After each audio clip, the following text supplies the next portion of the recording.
আসসালামু আলাইকুম রহমতুল্লাহি ওবরকাতুহু। সম্মানিত দর্শক, ত্রয়োদশ জাতীয় সংসদ নির্বাচন হয়ে গেছে। সংসদ অধিবেশন চালু হতে যাচ্ছে ১২ তারিখ থেকে।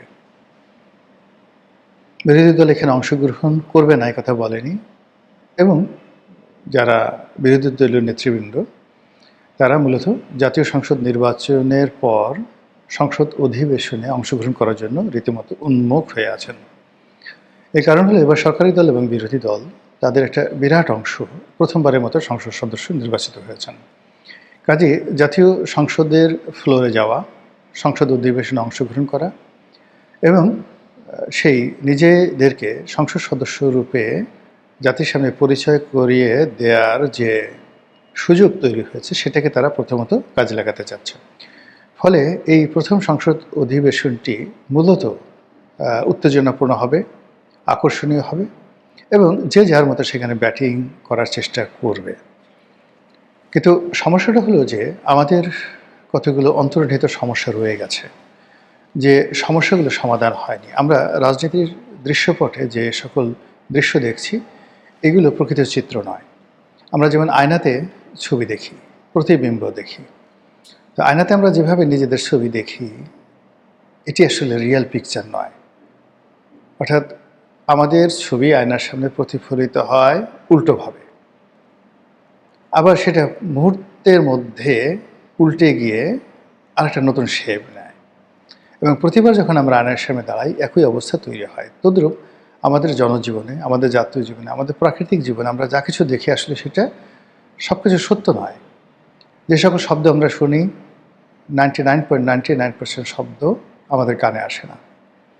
আল্লাহ রাব্বুল আলামিন আমাদের শ্রবণ শক্তিকে একটা নির্দিষ্ট জায়গার মধ্যে রেখে দিয়েছেন, যেন পৃথিবীর সব শব্দ আমরা শুনতে না পাই। এই পৃথিবীর অনেকগুলো দৃশ্য আমরা দেখি না, আমাদের চোখের ক্ষমতা এত সীমিত। আমাদের চারিদিকে যত ব্যাকটেরিয়া রয়েছে, যত জীব রয়েছে, অণুজীব রয়েছে, বাতাসে যে সকল ভাইরাস রয়েছে, এগুলোর যদি কিয়দাংশ আমরা দেখতে পেতাম, আমরা মুহূর্তের মধ্যে চিৎকার করে মারা যেতাম। কিন্তু আল্লাহ রাব্বুল আলামিন আমাদের দৃষ্টি সীমিত করে দিয়েছে। আবার আমরা যতটুকু দেখেছি বা দেখে চলেছি, এটার মধ্যে আল্লাহ দুই ভাগ করে দিয়েছে: দিনের আলো, রাতের আলো। দিনের বেলা যেগুলো দেখা যায়, রাতে সেগুলো দেখা যায় না। রাতের বেলা আবার যেগুলো দেখা যায়, সেগুলো দিনে দেখা যায় না। আবার রাতের দুটো রূপ রয়েছে: অমানিসা রজনী, আর একটা হলো পূর্ণিমার রজনী। আকাশে যখন চাঁদ থাকে, তখন রাতের একটা বৈশিষ্ট্য ধরা পড়ে, আর যখন চাঁদ থাকে না, তখন অন্যরকম বৈশিষ্ট্য। এই যে প্রকৃতির মাধ্যমে আল্লাহ রাব্বুল আলামিন আমাদেরকে যে শিক্ষা দিচ্ছে, সেটি আমাদের রাজনৈতিক জীবন আছে, পারিবারিক জীবন আছে, সামাজিক জীবনে আছে। তো সেই দিক থেকে রাজনীতিতে আমরা এখন যে শুনশান নীরবতা দেখছি, যা কিছু দেখছি, এটাই মূল কথা নয়। এর পেছনে চক্রান্ত এখনও আছে, চক্রান্ত চলছে এবং চক্রান্ত চলতে থাকবে। যেভাবে শেখ হাসিনার সরকার 2014 থেকে 2024 পর্যন্ত টানা 10টি বছর আমাদের নাকের ডগায় কোনো রকম নিয়ম নীতির তোয়াক্কা না করে নিজেদের ইচ্ছা মতো তারা যখন যেভাবে ইচ্ছে বলেছে, যেভাবে ইচ্ছা আইন তৈরি করেছে, যেভাবে ইচ্ছে সেভাবে নির্বাচন করেছে, যেভাবে ইচ্ছে সেভাবে ফলাফল তৈরি করেছে, আর আমরা চেয়ে চেয়ে দেখেছি।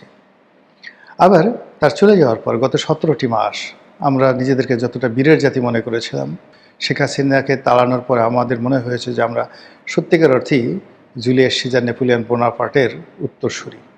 আমাদের রক্তে ঠিক সেই বিদ্রোহের সেই শক্তিমত্তা রয়েছে। কিন্তু আমাদের নাতির বয়সী, পুতির বয়সী, ছেলের বয়সী এই সকল ছেলেদের যে তারুণ্য, এদের যে মব, এদের যে শক্তিমত্তা, এদের মাস্তানি, এদের যা কিছু দাপট, এগুলো দেখে আমাদের মধ্যে এমন কাঁপুনি শুরু হলো, সে আবদার রশিদের সে বিখ্যাত কবিতার মতো, লোকটা শুধু করতে বড়াই, ভাঙতে পারি লোহার কড়াই, শুনে সবাই কাঁপতে ডরে, খিল লাগিয়ে থাকতে পারে।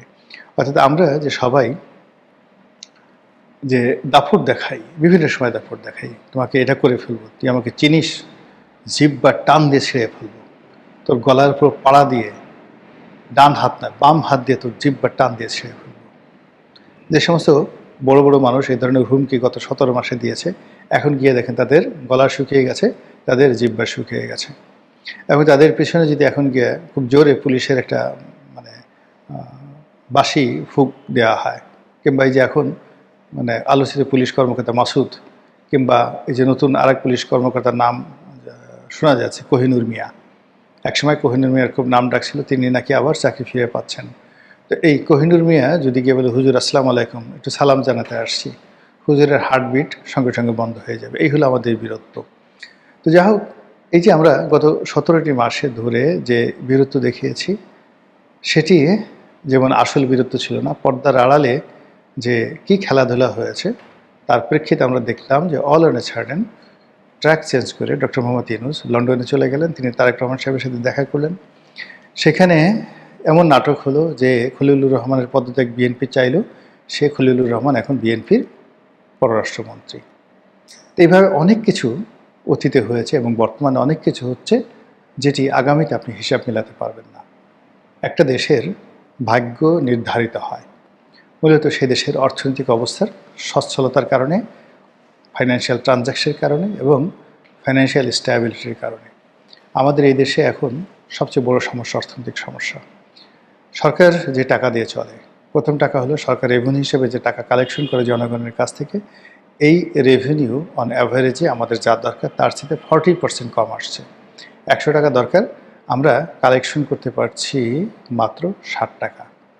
এই 40% টাকা আমাদেরকে সাবসিডি দিতে হচ্ছে বিদেশ থেকে লোন এনে, স্থানীয় ব্যাংক থেকে লোন করে, অথবা কখনো কখনো মুদ্রা ছাপিয়ে।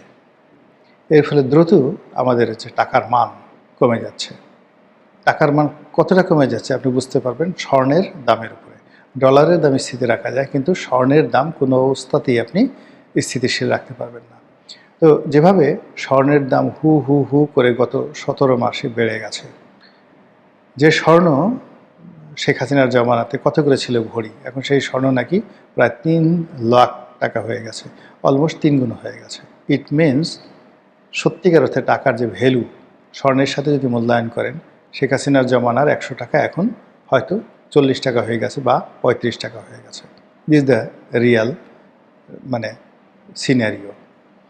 এটা সরকার কিভাবে সামাল দেবে? এটা যদি সামাল দিতে না পারে, তাহলেই এখানে IMF আসবে, এখানে বিশ্বব্যাংক আসবে, এখানে ভারত আসবে, এখানে চীন আসবে, এমনকি আমেরিকা চলে আসবে।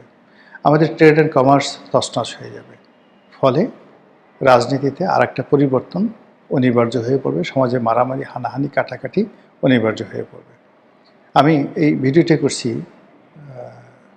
11 তারিখে, মার্চ মাসে 11 তারিখে।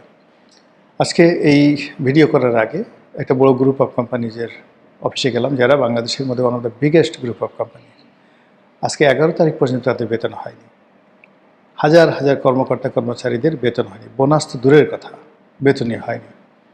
তো এই অবস্থায় সরকার যত গালভরা বুলি দিক না কেন, কথাবার্তা বলুক না কেন, টাকার সংস্থান তো জনগণকে করতে হচ্ছে। আর জনগণের অর্থনৈতিক মেরুদণ্ড সম্পূর্ণভাবে ভেঙে গেছে। যখনই অর্থনৈতিক মেরুদণ্ড ভাঙে, তখন সেখানে সিভিল ওয়ার হয়ে যায়, দুর্ভিক্ষ হয়ে যায়, সেখানে গৃহযুদ্ধ তৈরি হয়ে যায়, সেখানে বিদেশি শক্তি এসে নাক গলায়। তো কাজেই আমাদের দেশে যে পরিবেশ পরিস্থিতিতে 1-11 হয়েছিল, তেমনি আরেকটি 1-11-র ভয়, আতঙ্ক ডক্টর মোহাম্মদ ইউনূসকে প্রতিটা মুহূর্তে তাড়া করেছে। সেনাবাহিনীকে তিনি জমের মতো ভয় পেতেন।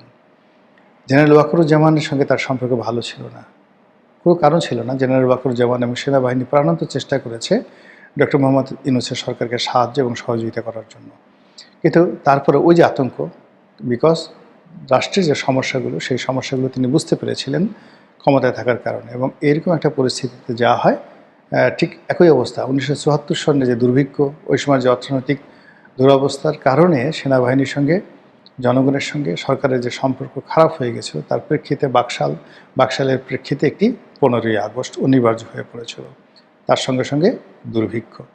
তো ওই যে 74 সনে বা 75 সনে বাংলাদেশের যে অবস্থা ছিল, আজকে এই 2026 সনে বাংলাদেশের যে অবস্থা, ইন অল রেসপেক্ট অনেক অনেক খারাপ।